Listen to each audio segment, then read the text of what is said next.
नमो तच्चा भगवतो अरहतो सम्मा सम्बुद्धच्चा। जगत्पूज्य महाकारुणिक तथागत सम्यक सम्बुद्ध श्रीचरणे कृतज्ञ प्रणाम निवेदन करे पुण्य पारमिते अंशग्रहणकारी सकल उपासक उपासिकागणेर निरोग दीर्घायु सुखी जीवन तथा ज्ञान विमंडित जीवन कामनाय शुरू करते चलेछि आजकेर अभिधर्म चर्चा क्लास।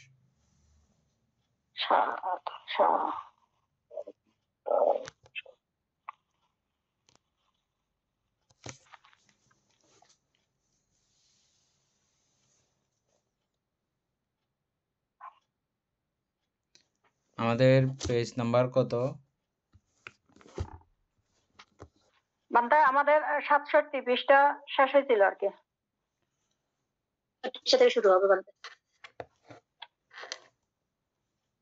দীপেন বড়ুয়া পড়েন।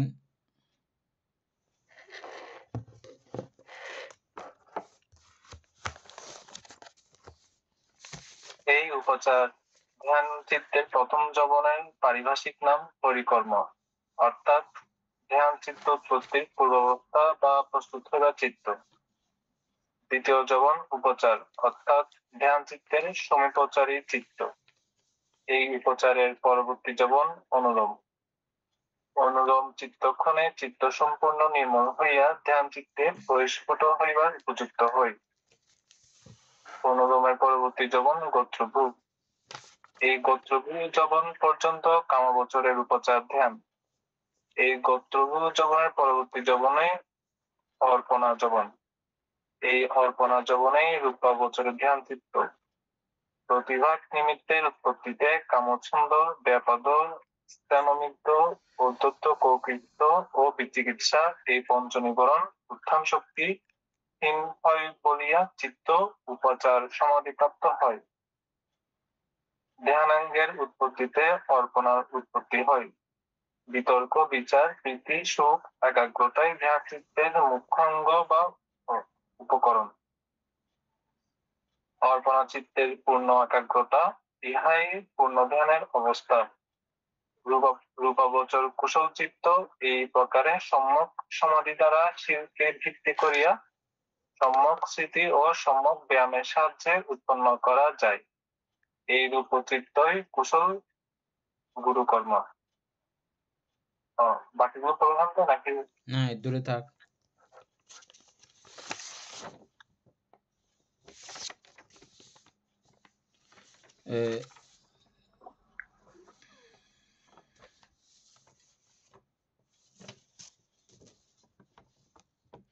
আমরা 66 পৃষ্ঠার মধ্যে প্রথম প্যারাটা আলোচনা করেছিলাম না? দ্বিতীয় প্যারার মধ্যেও কিছুটা আমরা গিয়েছিলাম।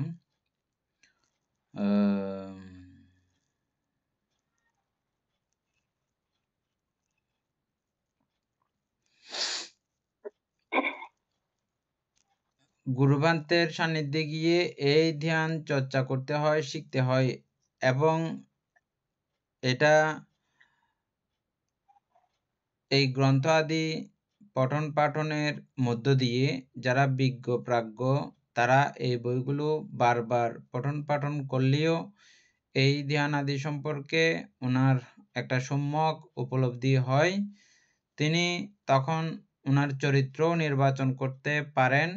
ওই চরিত্র নির্বাচন করে চরিত্র অনুযায়ী উনি কর্মস্থান বেছে নেবেন। কর্মস্থান বেছে নিয়ে ধ্যান শুরু করতে পারেন। ধ্যান শুরু করার পরবর্তীতে যেই ভাবে উনি পথ নির্দেশনা পাবেন এই পুস্তকাদির মধ্য দিয়ে সেই নীতিপথে গতিপথে তিনি হাঁটতে থাকবেন। এদূর পর্যন্ত আমরা গত ক্লাসে আলোচনা করেছিলাম। সেই নির্বাচিত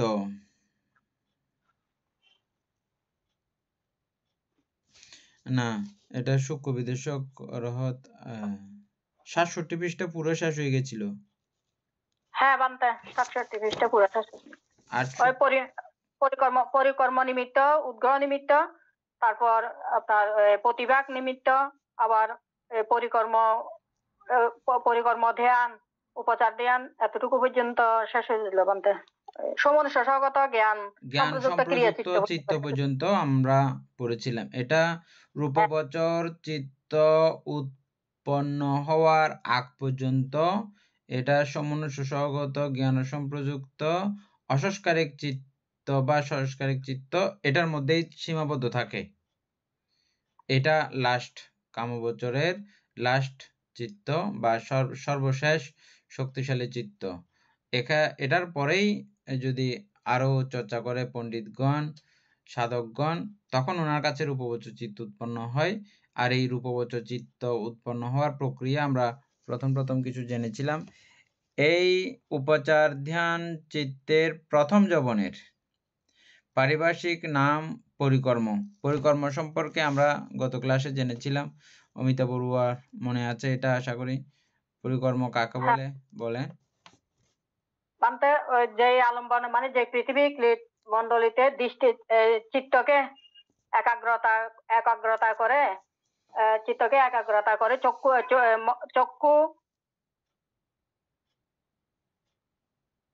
চক্ষু দৃষ্টির মাধ্যমে চক্ষু চর্মের মাধ্যমে যেটা ধ্যান করা হয় সেটা হচ্ছে যে পরিকর্ম ধ্যান চিত্তকে একাগ্রতা করে। হ্যাঁ, চিত্তকে একাগ্রতা করে চক্ষু দিয়ে দেখে ধ্যান করা নাম হচ্ছে যে পরিকর্ম ধ্যান। খোলা অবস্থায় বা বন্ধ অবস্থায় বন্ধ অবস্থা হলে তখন এটা কি নাম ছিল? এটা পরিকর্ম চক্ষু দৃষ্ট বন্ধ অবস্থায় যখন হয় তখন উদ্গ্রহ নিমিত্ত। আর এই দুইটাকে একসঙ্গে মিলিয়ে একটা নাম ছিল প্রতিভাগ নিমিত্ত। পরিকর্ম ধ্যান প্রথমটা পরিকর্ম ধ্যান। হ্যাঁ, দ্বিতীয়টা পরিকর্ম নিমিত্ত। প্রথমটা মানে নিমিত্ত। আচ্ছা, আর দুইটাকে একসঙ্গে আবার পরিকর্ম ধ্যান বলা হয়। এই তো? হ্যাঁ। আচ্ছা, অর্থাৎ ধ্যান চিত্ত উৎপত্তিতে এখানে যবন সম্পর্কে আমরা পরে জানবো। তারপরে একটা টিকা দেওয়া হয়েছে নিচে।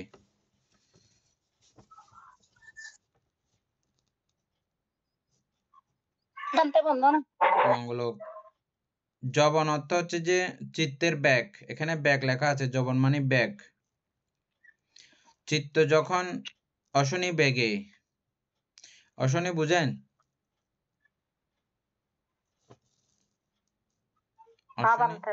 অশনি অশনি মানে কি?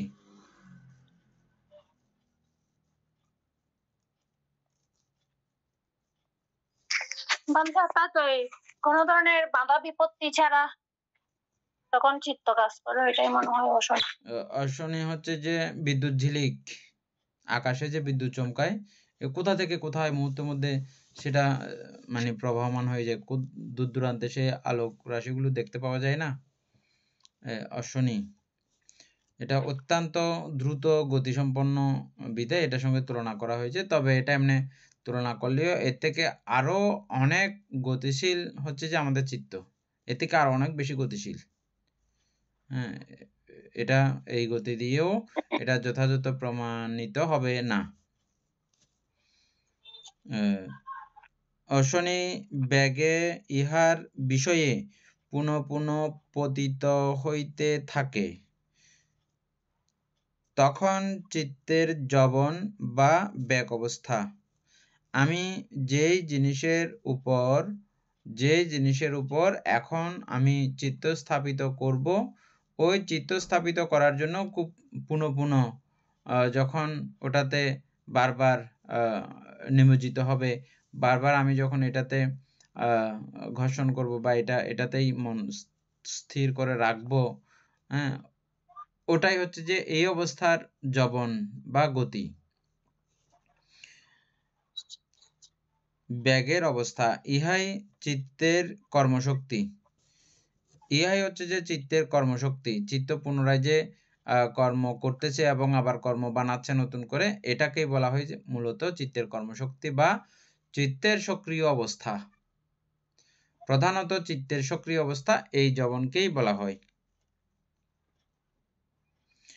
ইংরেজিতে লেগেছে অ্যাক্টিভ, মানে চিত্ত অ্যাক্টিভ আছে। চতুর্থ পরিচ্ছেদে বৃত্তি সংগ্রহের মধ্যে এটা আমরা বিস্তারিত পাবো। আচ্ছা,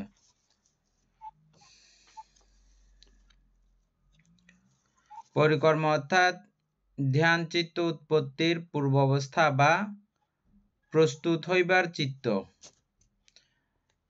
কিসের জন্য প্রস্তুত হইবার চিত্ত?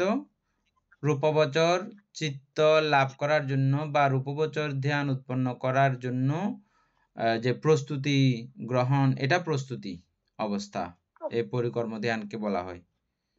মানে আপনি প্রস্তুত হচ্ছেন রূপবচর চিত্ত উৎপন্ন করার জন্য। রূপবচর চিত্ত কাকে বলা হয়? অমিতা বড়ুয়া। বলতে রূপবচর চিত্ত হচ্ছে যে মানে ধ্যান চিত্ত, কামবর্জিত ধ্যান চিত্ত গুলো আর কি বলতে। হ্যাঁ, কামলোকের তৃষ্ণা বর্জিত ধ্যান চিত্ত। তৃষ্ণাবর্জিত ধ্যান চিত্ত। দ্বিতীয় যবন উপাচার। দ্বিতীয় যবন উপাচার। উপাচার কাকে বলে দীপেন বাবু? আমরা উপাচার সম্পর্কে গত ক্লাসে আলোচনা করেছিলাম। উপাচার ধ্যান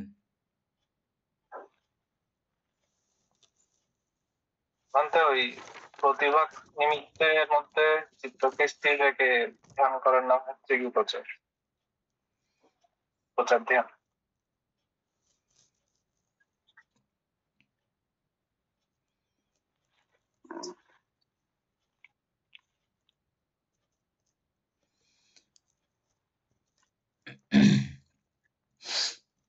উপচার ধ্যানের আগে কি ধ্যান ছিল?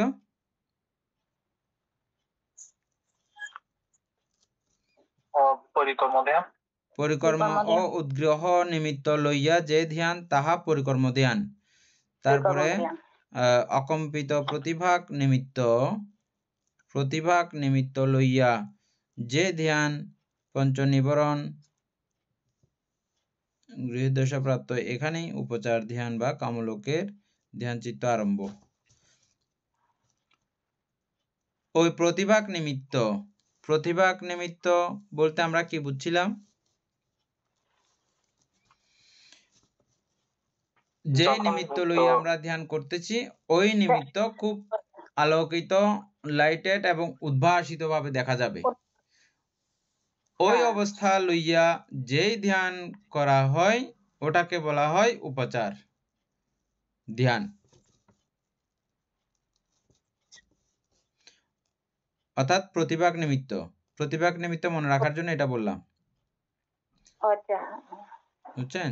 প্রতিভাগ নিমিত্ত মানে নিমিত্ত লাইটেড হয়েছে, মানে আমি যেটা দিয়ে এখন করতেছি, মনে করেন আমি আটটি কাং ভাবনা করতেছি, হাড্ডিগুলো খুব লাইটেড করে দেখা যাবে। তবে এটা ওই যে পরিকর্ম, উদ্গ্রহ এবং প্রতিভাগ, ওইভাবে এটা ক্রমান্বয়ে থাকবে। উদ্গ্রহ যেটা ছিল না, পরিকর্মের পরে কি ছিল যে উদ্গ্রহ, তো উদ্গ্রহ থেকে এটা কিন্তু আরো একটু ডেভেলপ, এই আলোটা উদ্গ্রহের মধ্যেও কিন্তু পরিষ্কার ছিল, খুব ক্লিয়ার স্বচ্ছ ছিল, কিন্তু এটা ক্লিয়ার থেকে আরো বেশি লাইট জ্বালানো হয়েছে, ওরকম অবস্থা আর কি। ওটা নিয়ে যে ধ্যান করা হয় ওটাকে বলা হচ্ছে যে মূলত উপচার ধ্যান।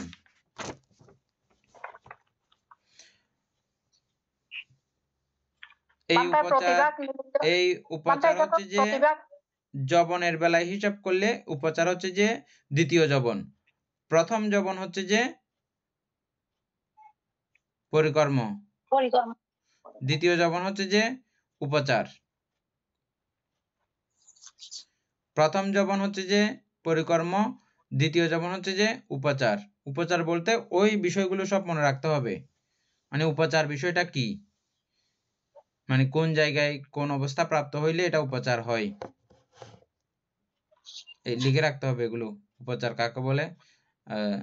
দীপেন বাবু আমাকে আর একটু লিখেও পাঠাবেন আপনি, উপচার কাকে বলে, আমাকে না এমনি সবার জন্য, প্রথমে আমাকে পাঠাবেন, পাঠানোর পরে ইয়া হলে উপচার কাকে বলে এটা সম্পর্কে একটা বিস্তারিত সংজ্ঞা। হ্যাঁ, পরিকর্ম, তারপরে উদ্গ্রহ, আবার দুইটা মিলে পরিকর্ম ধ্যান, তারপরে উপচার ধ্যান কিভাবে হয়, উদ্গ্রহ নিমিত্ত নিয়ে যে ভাবনা করা হয় ওটাকেই উপচার ধ্যান বলা হয়। যাই হোক, এটা আমাদের উপচার, প্রতিভাগ নিমিত্ত নিয়ে। হ্যাঁ, এটা প্রতিভাগ নিমিত্ত নিয়ে করা হয়। উপচার ধ্যান।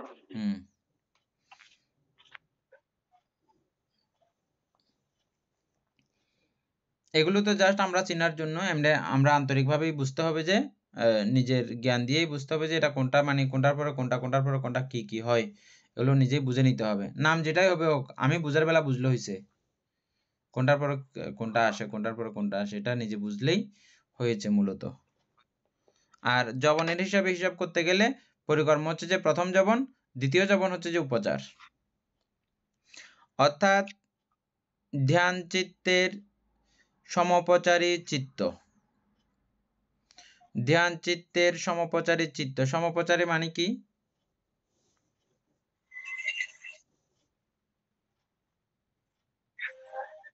এনি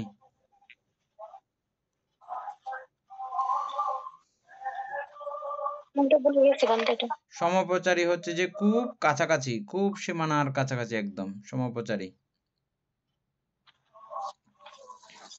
অমিতা বড়ুয়া লিখে রাখেন, এই উপচারের পরবর্তী জবন অনুলোম। 3 নাম্বার জবন এটা 3 নাম্বার জবন অনুলোম।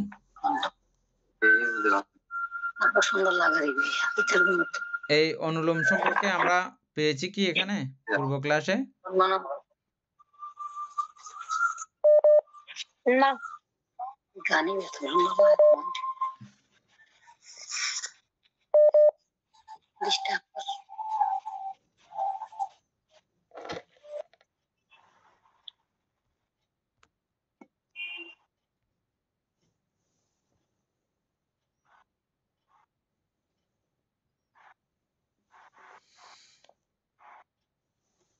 অনুলোমটা এখানে আলোচনা করা হয় নাই। অনুলোমটা আমরা তো শেষে আলোচনা করেছিলাম, শেষের দিকে, শেষে আলোচনা করা হয়েছে। বলেন অনুলোম সম্পর্কে বলেন।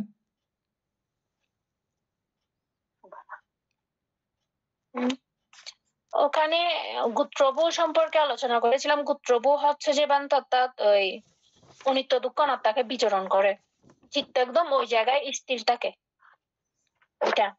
তারপরে আর অনুলোম হচ্ছে যে এবং ওই জায়গায় গিয়ে এটা এই গোত্রভূ হচ্ছে যে তুমি যে গোত্রভূর কথা বলেছো, এটা হচ্ছে যে শ্রোতাপত্তি মার্গ লাভ করার গোত্রভূ। আর আমরা এখন পড়তেছি যে রূপবচর ধ্যানচিত্তের গোত্রভূ। প্রত্যেকটা জায়গায় জায়গায় গিয়ে গোত্রভূ আছে। শ্রোতাপত্তি মার্গ লাভের কাছে সক্রিয়তাগামী মার্গ লাভ করার সময় গোত্রভূ উৎপন্ন হয়। আবার সক্রিয়তাগামী মার্গ লাভের কাছে অনাগামী মার্গ লাভ করার সময় গোত্রভূ উৎপন্ন হয়। অনাগামী মার্গ লাভের কাছে, ফল লাভের কাছে অরহৎ মার্গ লাভ করার পূর্বেও গোত্রভূ উৎপন্ন হয়। গোত্রভূ মানে এটা থেকে ওটা সন্ধিস্থল, দুই অবস্থার সন্ধিস্থলকে গোত্রভূ বলা হয়।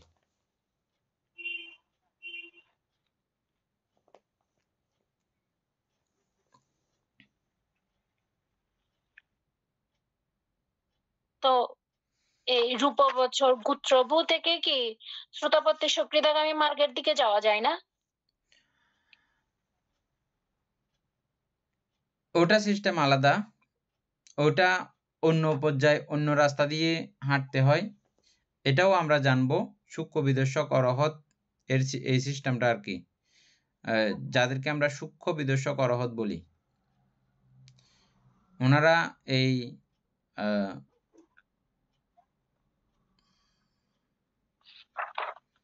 প্রথম ধ্যান চিত্ত উৎপন্ন না করে সরাসরি মার্গ এবং ফলের দিকে চলে যান, যারা অরহত্ত মার্গ পর্যন্ত পৌঁছে যান, যারা প্রথম ধ্যানাদি লাভ না করে, তাদেরকেই তারাই ওই গোত্রভূ দিয়ে চলেন ওইভাবে। আচ্ছা, এখানে আছে, আমরা আরো ইয়া করে পেয়ে যাব। পরিপূর্ণ করে পাবো। হ্যাঁ,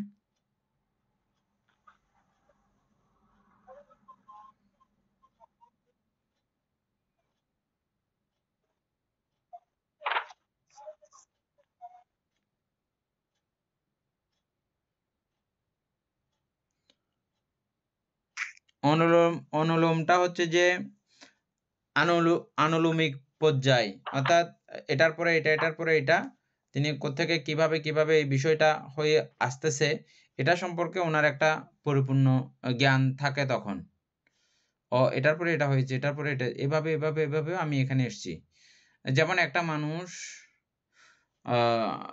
একটা জায়গা থেকে আরেকটা জায়গায় গেলে যদি পথটা যদি উনি খুব ভালো করে দেখে দেখে আসেন, চিনে চিনে আসেন, ওই পথ দিয়ে এটা এটা এটা এভাবে এভাবে আসা যায়, এভাবে এভাবে এটা ইয়ে করা যায়। যেমনটা জানেন ঠিক একইভাবে ওনার এই অনুলোমিক জ্ঞান, এই রাস্তা দিয়ে এটা আসা যায়, এটা ঠিক রাস্তা, সঠিক রাস্তা, এরকম একটা ধারণার নাম। আরো আমরা বিস্তারিত জানবো, এখন এটা সরাসরি ফাইনাল বলছি না। এই উপচারের পরবর্তীতে তৃতীয় জবন চিত্ত হচ্ছে যে অনুলোম চিত্ত। এই অনুলোম চিত্তক্ষণে চিত্ত সম্পূর্ণ নির্মল হইয়া ধ্যান চিত্তে পরিপুষ্ট হইবার উপযুক্ত হয়। রূপবচর ধ্যান চিত্ত লাভ করার জন্য একদম পরিপুষ্টতা লাভ করেছে। অনুলোমের পরবর্তী জবন হচ্ছে যে গোত্রবু। এখানে চারটা জবন সম্পাদিত হয় না? গোত্রবু না আরো আছে? দেখি। এই গোত্রবু জবন পর্যন্ত কামবচরের উপচার ধ্যান। এই গোত্রবু পর্যন্ত কামবচরের, এটা এখনো কামবচরের, রূপবচরে এখনো যায় নাই উপচার ধ্যান, এটার পর্যন্ত নাম, এই গোত্রবু পর্যন্ত নাম হচ্ছে যে উপচার ধ্যান। এই গোত্রবু জবনের পরবর্তী জবনই হচ্ছে যে অপর্ণা জবন, এটা 5 নাম্বার জবন। এটা কিন্তু আর কামবচন, কামবচর গোত্রবু পর্যন্ত শেষ, এটা রূপবচর। এখন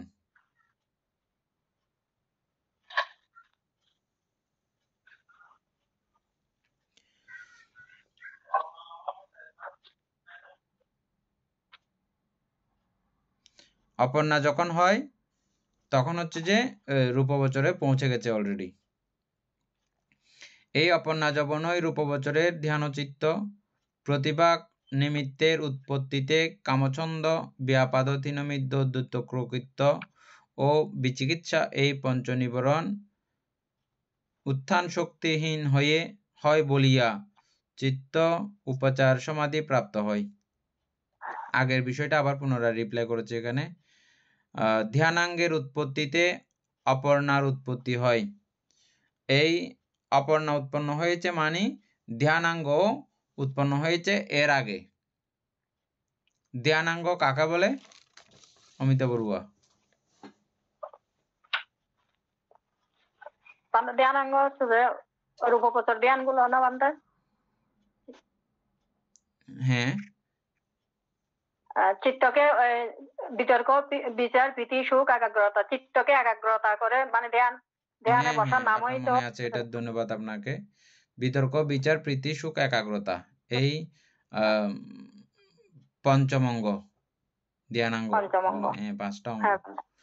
হ্যাঁ,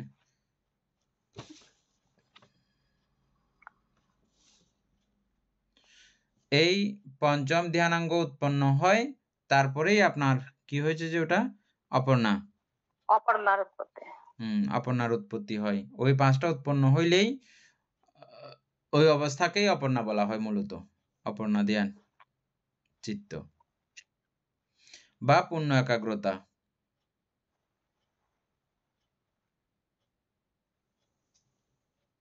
সমাধি প্রাপ্ত হইতে ইহাই পূর্ণ ধ্যানের অবস্থা। রূপবচর কুশল চিত্ত। এই প্রকারে সম্যক সমাধি দ্বারা শিলকে ভিত্তি করিয়া সম্যক স্মৃতি, এটা যে জাতের, যে বংশের, যে গোত্রের মানুষই হোক না কেন, তাকে অবশ্যই শিল রক্ষা করতে হবে। শিল বলতে প্রাকৃতিক শিলগুলো, ন্যূনতম কল্পে প্রাকৃতিক শিল অবশ্যই রক্ষা করতে হবে। প্রাকৃতিক শিল কাকে বলা হয়?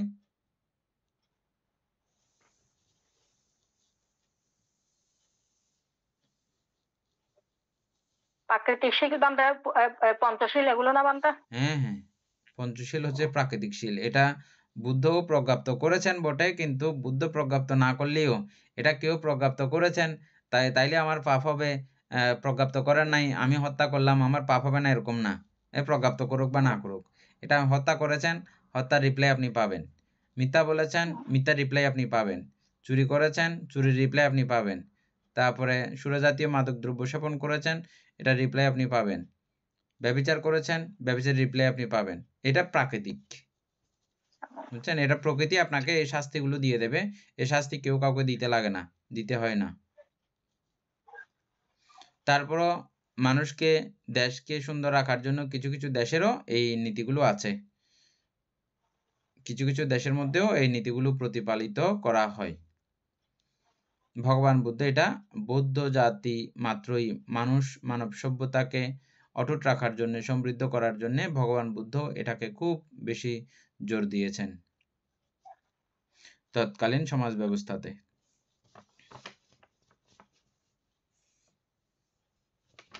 ভান্তে, এখানে যে জবনগুলো বলা হয়েছে অর্পণ জবন পর্যন্ত, এগুলো কি ধ্যান চিত্তের 5টা জবন এগুলোই না ভান্তে? হ্যাঁ। আর আমরা যখন ধ্যান করি তাহলে ভান্তে এই যদি আনাপানের যে ইয়াগুলো করি, তো এই ক্ষেত্রে আমাদের এই জবনগুলো উৎপন্ন হয়। হ্যাঁ হ্যাঁ, এই জবনগুলো আমরা ওই প্রক্রিয়া যখন পরিপূর্ণতা করে আসব, তখন আপনার কাছে এই জবনগুলো উৎপন্ন হবে। যতদূর পর্যন্ত আপনি কাজ শেষ করেছেন ততদূর, অতটা পর্যন্ত জবন উৎপন্ন হবে। আর একদম শেষ পর্যন্ত গেলে আপনার প্রথম ধ্যান উৎপন্ন হয়ে গেছে। শেষ পর্যন্ত যেতে না পারলে যতটা গিয়েছেন ততটা।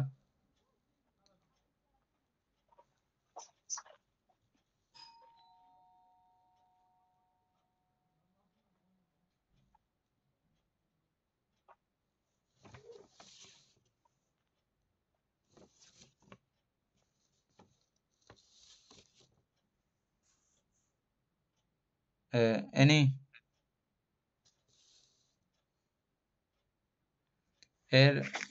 এরপর থেকে একটু আলোচনা করো।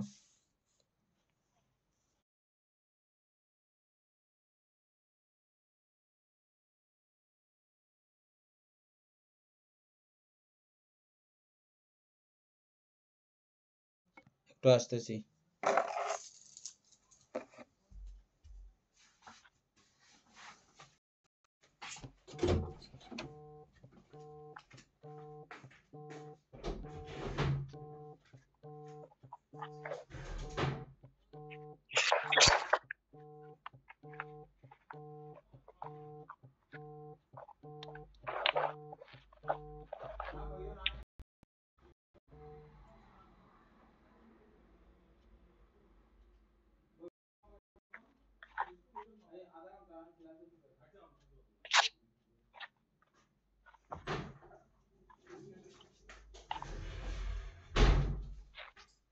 প্রসাদ ভাই,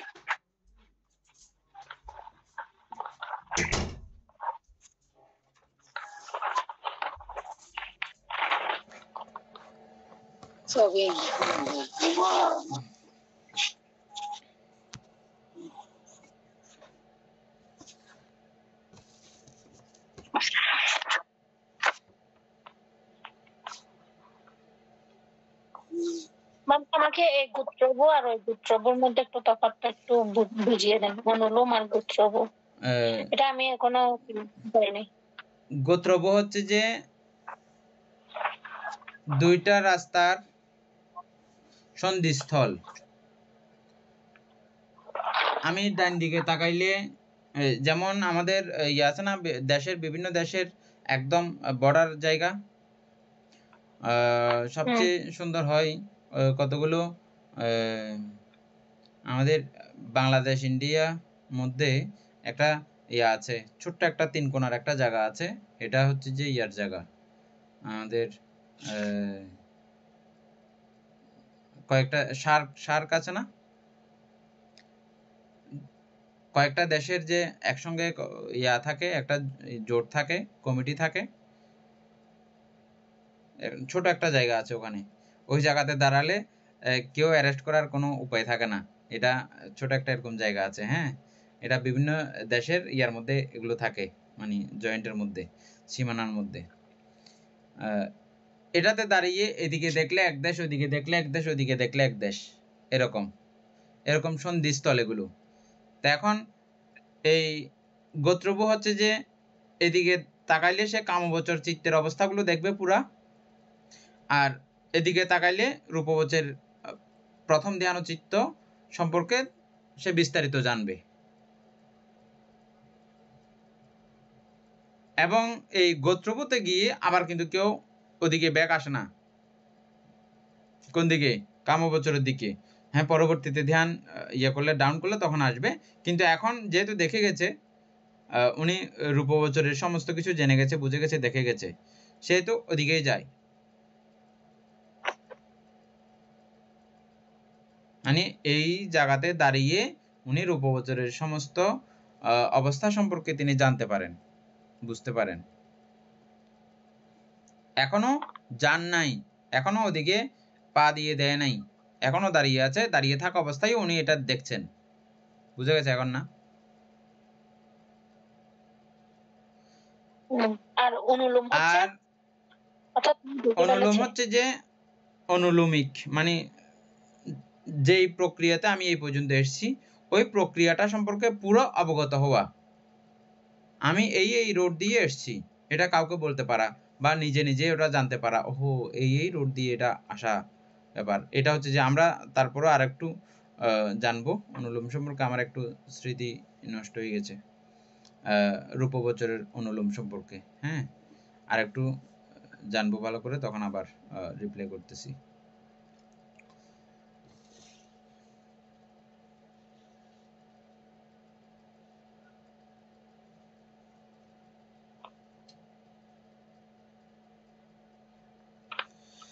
এখানে একটা সম্যক সমাধির কথা বলা হয়েছে, আপনাদের সঙ্গে এটা আগেও আলোচনা করা হয়েছে। শিলকে ভিত্তি করিয়া সম্যক স্মৃতি, শিলকে ভিত্তি করিয়া সম্যক স্মৃতি ও সম্যক ব্যায়ামের সাহায্য, সম্যক ব্যায়ামের সাহায্যে উৎপন্ন করা যায় এই রূপবচর চিত্তই কুশল গুরুকর্ম। তাহলে আমার কি কি লাগতেছে? শিল লাগতেছে, সম্যক স্মৃতি লাগতেছে, সম্যক ব্যায়াম লাগতেছে। সম্যক স্মৃতি কাকে বলে? আমরা সচরাচর দেখেছি যে 4 প্রকারের স্মৃতি সাধনাকেই সম্যক স্মৃতি বলা হয়। 4 প্রকারের মধ্যে এগুলো যে কোনো এক প্রকারের মধ্যে পড়বে। কি কি সেই 4 প্রকার? কায়ে কায়ানু দর্শন, চিত্তে চিত্তানুদর্শন, ধাম্মে ধাম্মানুদর্শন, বেদনায় বেদনানুদর্শন। এই 4টা তো না? এই 4টা জায়গাতে স্মৃতি আরোপ করার নামই হচ্ছে যে সম্যক স্মৃতি এক। আর দ্বিতীয় কথা হচ্ছে যে নির্বাণ লাভার্থে, নির্বাণ লাভের কারণে আমরা যেই কুশল প্রক্রিয়া বুদ্ধ বর্ণনা করেছেন ওই মার্গ অনুশীলন করে চলা, ওই মার্গকে, ওই 4টা অবস্থাকেই স্মৃতি করার নামই হচ্ছে সম্যক স্মৃতি।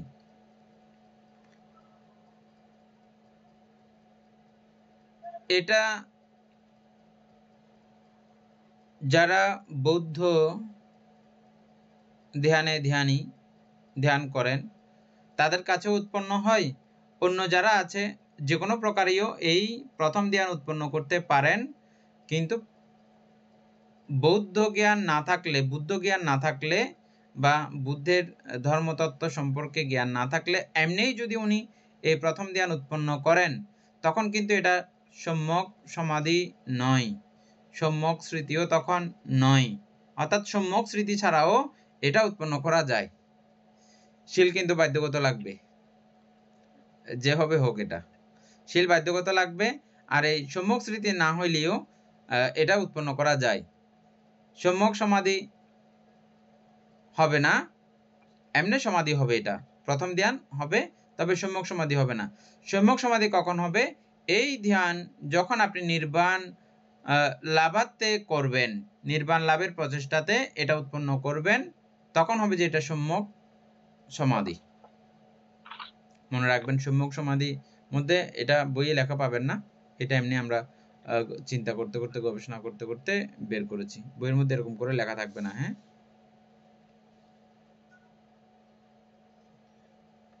বইয়ের মধ্যে লেখা আছে শুধু প্রথম ধ্যান থেকে মানে অষ্টসমাপত্তি সবগুলোকে সম্যক ধ্যান বলা হয়, প্রথম থেকে পঞ্চম ধ্যান পর্যন্ত।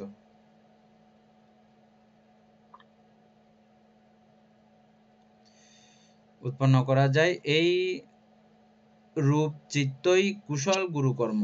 এই রূপচিত্তই কুশল গুরুকর্ম। গুরুকর্ম সম্পর্কে গত ক্লাসেও বলেছিলাম। কুশল পক্ষীয় গুরুকর্ম এবং অকুশল পক্ষীয় গুরুকর্ম। মানুষ চাইলে এই কুশল পক্ষীয় গুরুকর্মকে নস্যাৎ করতে পারে, নষ্ট করে ফেলতে পারে। অকুশল পক্ষীয় গুরুকর্ম নষ্ট করা সম্ভব না, বেশি ডেঞ্জারাস। এই জন্যই ওগুলোকেই মূলত গুরুকর্ম বলা হয়, বিশেষ করে অধভাগীয় সেগুলোকে আমরা গত ক্লাসে আলোচনা করেছিলাম।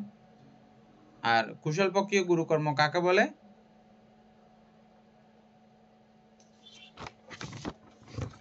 কুশল পক্ষীয় গুরুকর্ম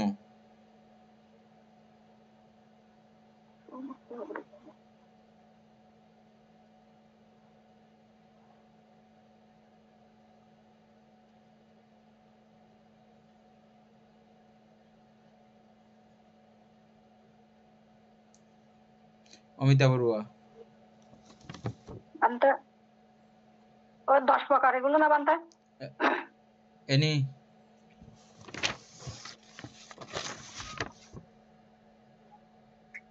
আমি ভুলে গেছি এগুলো, মনে দীপেন পড়তেছে বাবু, না। জ্ঞানশ্রী সিংহ আসছে?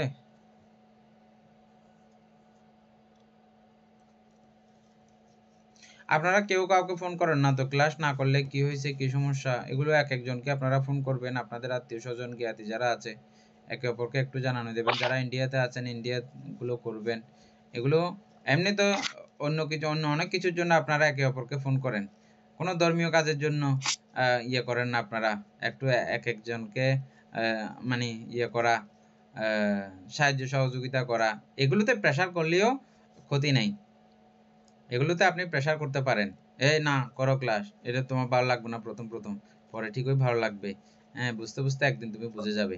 যে কোনো কিছু প্রথম থেকে তো এটা আমরা শিখি না। আমাদের সরিষরা ক খ এগুলো শিখতে 2 বছর লেগে যায় না? ছোটবেলায় মনে আছে? সরিষরা ক খ শিখতে আমাদের 2 বছর লেগেছে। তো এগুলো তো আসলে খুব হার্ড বিষয় হইলেও আমরা তো এত হার্ড করে বলতেছি না যে এটা নিতে পারবে না, এরকম করে তো আমরা বলতেছি না। যদিও বা একেবারে চরম পর্যায়ের পড়াশোনা এগুলো বৌদ্ধ ধর্মের, শুধু বৌদ্ধ ধর্মের নয়, মানব জাতির জন্য এটা চরম পর্যায়ের পড়াশোনা। মানব জাতির জন্য এটা চরম পর্যায়ের পড়াশোনা। এটা যেহেতু এটা চিত্তের ব্যাপার, এটা কোনো দেখা যায় না, ইয়া করে দেওয়া যায় না, এরকম কতগুলো বিষয় নিয়ে আমরা এখানে গবেষণা করতেছি, তাহলে এটা চরম পর্যায়ের। ডাক্তার, ইঞ্জিনিয়ার, এটা তো সবাই তাদের চোখে দেখা জিনিসগুলো নিয়ে করতেছে, বস্তুগুলো দেখতেছে তারা। আমরা এটা না দেখা জিনিস নিয়ে, হ্যাঁ, না দেখা জিনিস নিয়ে গবেষণা করা এটা কোনো চারটিখানি কথা নয়, এটা নিয়ে আমরা গবেষণা। সুতরাং হইলেও আমরা চেষ্টা করতেছি অতীব সহজ এবং সরল, সকলের যাতে বোধগম্য হয় সেভাবেই আমরা এগুলো বলার চেষ্টা করতেছি। সেজন্য একে অপরকে আপনারা সব সময় সাপোর্ট করবেন। কেন ক্লাস করতেছে না, কি অসুখ হয়েছে নাকি কি হয়েছে, হ্যাঁ, এটা একটু জেনে নেবেন এবং উৎসাহিত করবেন একে অপরকে, তাহলে আপনাদের আরো পুণ্য সমৃদ্ধ হবে। এখানে যারা যারা ক্লাস করতেছেন, কারো না কারো মধ্য দিয়ে আপনারা এসছেন। প্রথম সুকুমার বাবু এবং পাপড়ি বড়ুয়া তাদের দুজনের মাধ্যমে হইলেও পরবর্তীতে আপনারা একে অপরের সহযোগিতা এসেছেন। আসার পরে যারা এ পর্যন্ত পুণ্যকর্ম করতেছেন, যারা আপনাকে এখানে এনেছে, আপনার যে পুণ্যকর্ম তারাও সেই পুণ্যকর্ম থেকে শেয়ার পাবে, বুঝছেন? এটা নিয়ম, ধর্মতা। সুতরাং এভাবে একে অপরকে আপনারা সহযোগিতা করবেন। কি বলতে চাইছিলেন? মানে ওগুলো না মৈত্রী, করুণা, মুদিতা, উপেক্ষা, ওগুলো না কুশল গুরু কর্ম। কুশল গুরু কর্ম ওইগুলো হচ্ছে যে প্রথম ধ্যান থেকে পঞ্চম ধ্যান পর্যন্ত, প্রথম ধ্যান থেকে পঞ্চম ধ্যান পর্যন্ত হচ্ছে যে কুশল গুরুকর্ম। আর অকুশল গুরুকর্ম হচ্ছে যে মাতৃহত্যা, পিতৃহত্যা, অরহতহত্যা, বুদ্ধপদের রক্তপাত, সঙ্গবেদ, এই 5টা অকুশল গুরুকর্ম। কুশল গুরুকর্ম নষ্ট করে ফেলা যায়। দেবদত্ত কুশল গুরুকর্ম নষ্ট করেছে, আমরা জানি প্রত্যেকে, না? দেবদত্ত কুশল গুরুকর্ম নষ্ট করেছে, কিন্তু অকুশল গুরুকর্ম এটা নষ্ট করা যায় না, এটা নষ্ট করার কোনো উপায় নাই। অজাতশত্রু এটা নষ্ট করতে পারে নাই, অনেক শ্রদ্ধা করেছে, শ্রদ্ধাদের মধ্যে উনি শ্রেষ্ঠ হয়েছেন, তথাপিও এই অকুশল গুরুকর্ম নষ্ট করতে পারেন নাই। কি বলতে চাইছিলেন? দেবদত্ত পঞ্চম ধ্যান লাভী ছিলেন না? হ্যাঁ, পঞ্চম ধ্যান লাভ না করলে তো ঋদ্ধি উৎপন্ন করা যায় না, উনি যেহেতু ঋদ্ধি সম্পন্ন ছিলেন। নষ্ট করা যায় এটা, হ্যাঁ ঠিক আছে বন্ধু। পঞ্চম ধ্যান না, চতুর্থ ধ্যান। যদি অদৃশ্য অবস্থায় যদি এসে থাকেন, অদৃশ্য অবস্থায় এসে এখানে যদি ওনার যে গল্পটা আমরা পড়েছি, সাপ হয়ে ইয়ার কাছে পড়েছিল, অজাতশত্রুর সম্মুখে, আবার সঙ্গে সঙ্গে বেশ পরিবর্তন করেছে। ওই আশা যদি অদৃশ্যভাবে যদি এসে থাকেন, অদৃশ্য হতে পারে একমাত্র পঞ্চম ধ্যান লাভী বা অরূপ ধ্যান লাভীরাই অদৃশ্য হতে পারেন।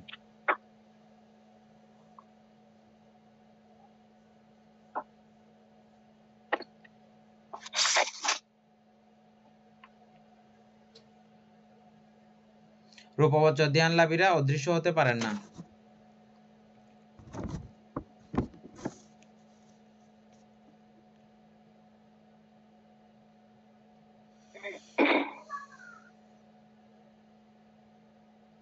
তারপরে হচ্ছে যে কি,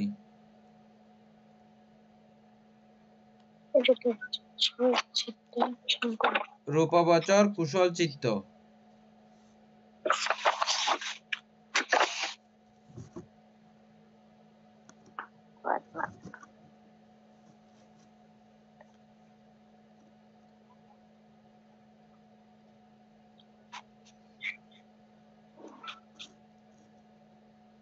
এনে রূপবচর কুশল চিত্তগুলো পড়ো।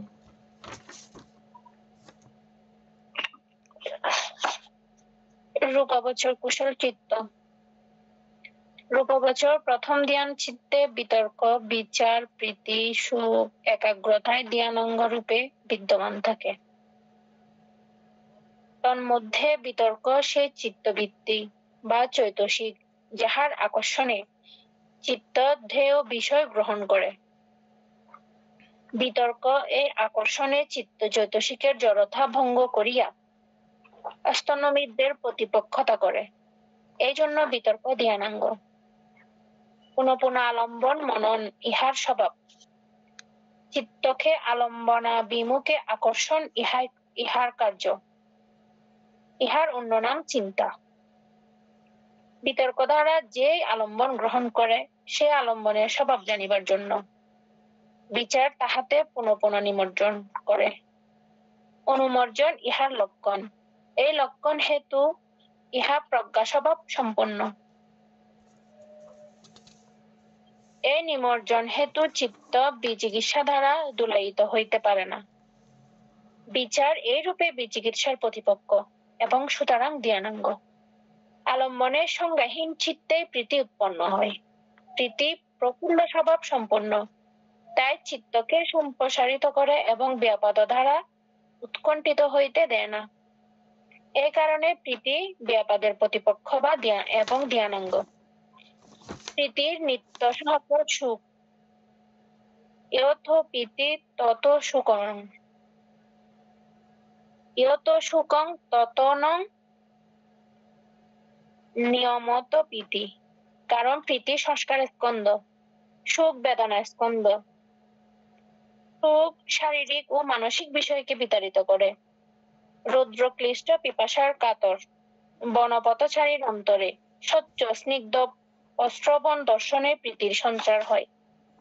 তপ্ত অঙ্গে শীতল জলাভিষেকে এবং স্নিগ্ধ জলপানান্তে তরুছায়ার উপবেশনে তাহার সুখোদয় হয়, চিত্ত শান্ত হয়, ঊর্ধ্বত্ব কৌকীর্ত বিদূরিত থাকে। একটি মাত্র আলম্বন চিত্তের নিশ্চল অবস্থায় একাগ্রতা। একাগ্রতার মাধ্যমে পাণ্ডবকে সেই বহুজন পূর্ণ সভার মধ্যে ক্ষুদ্র পাখিটি ক্ষুদ্রাণুক্ষুদ্র অক্ষি তারা ভিন্ন আর কিছুই দেখিতে দিয়াছিল না।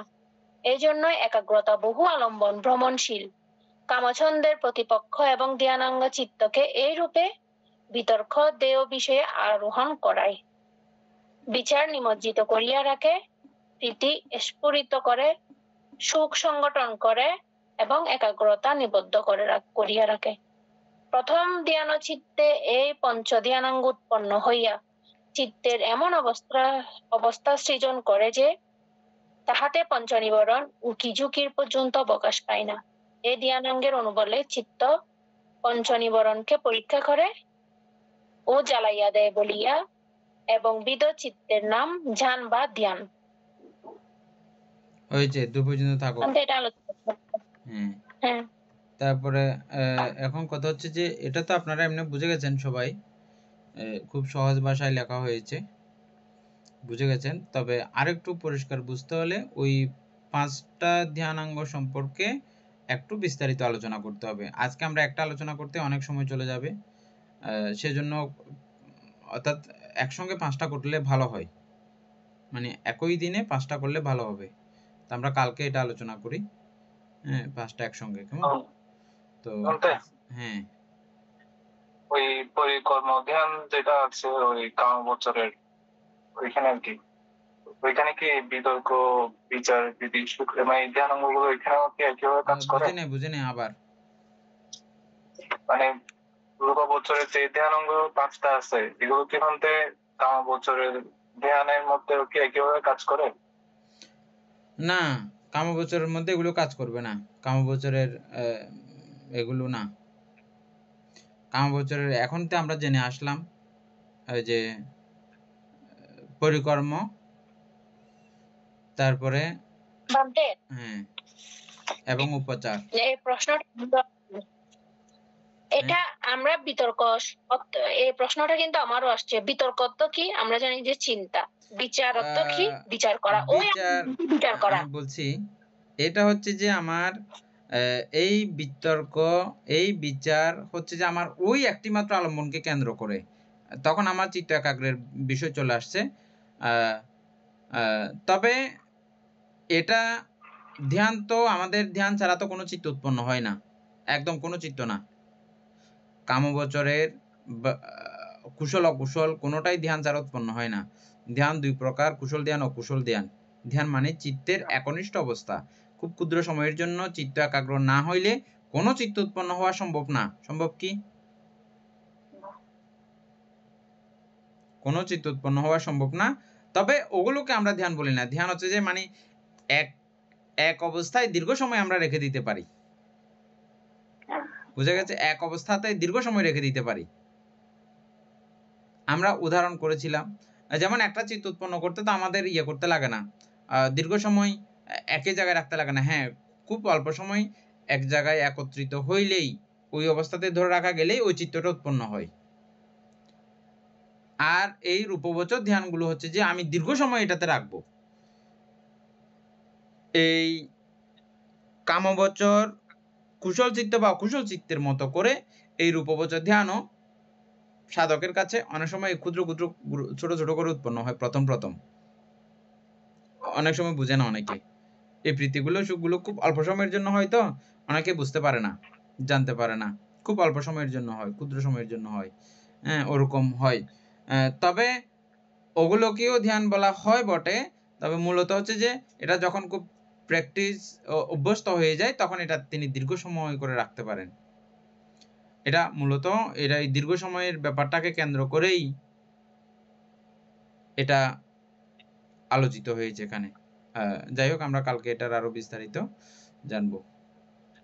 সদ্ধর্মপ্রাণ প্রিয় উপাসক উপাসিকা বৃন্দ, এতক্ষণ যাবৎ আমরা অভিধর্ম চর্চা করেছি। এতে আমাদের প্রভূত পুণ্য সাধিত হয়েছে। এই পুণ্য রাশি অনন্ত চক্রালবাসী সত্যগণকে দান করছি, গুরুভান্তি দিগকে দান করছি, মাতা পিতাগণকে দান করছি। যারা আমাকে প্রতিনিয়ত এভাবে ত্রিপিটক চর্চায় সহযোগিতা করে চলেছেন তাদেরকে ওই পুণ্যরাশি দান করছি। যারা আমাকে প্রতিনিয়ত চারের প্রত্যয়াদি দান করেন এবং সর্ববিধভাবে সর্বত্রভাবে সহায়তা করেন তাদের সকলকে পুণ্যরাশি দান করছি। এই পুণ্যরাশির কাছে আমরা প্রত্যেকে প্রার্থনা করব নির্বাণ লাভ অবধি অসৎ ব্যক্তি মূর্খ ব্যক্তি পাপ মিত্রের সংসর্গ লাভ না করে সদা সর্বদা জ্ঞানদর্শী কল্যাণ মিত্রের সান্নিধ্য সংসর্গ লাভ করতে পারি, এইরূপ সাধু কামনা পোষণ করে আজকের মতো ক্লাস এখানেই সমাপ্ত করছি। সাধু সাধু সাধু ও কাছা